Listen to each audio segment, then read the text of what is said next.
apply into orang neurodivergent, equality memang sebenarnya tak adil. The term equality dengan equity sama ke maksud dia? Beza. So equality adalah kita bagi semua orang layanan yang sama rata.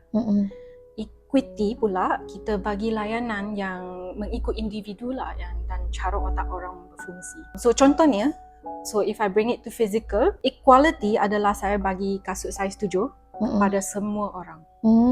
Equity adalah saya bagi saiz kasut yang ikut saiz kaki anda. Masing-masing.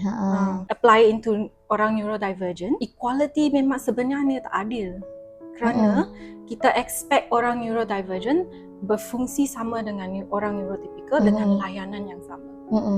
So actually equity works better for orang neurodivergent.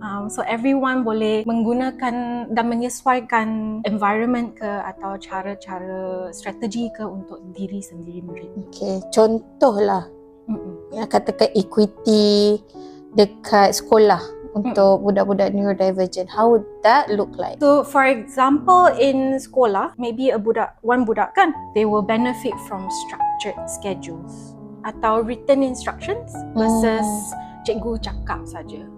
So orang neurotypical can possibly cope dengan cikgu cakap je, bagi instructions and then mereka ikut. Tapi for someone with ADHD, it's better to write down the instructions step by step for them to ikut lah. So that they can follow. And I think kalau sekolah dekat Malaysia, kita ada juga macam those yang dyslexia, dia ada extra time dalam exam. Oh, and one really cool example juga, I work with one child with autism. Dia tak suka tulis.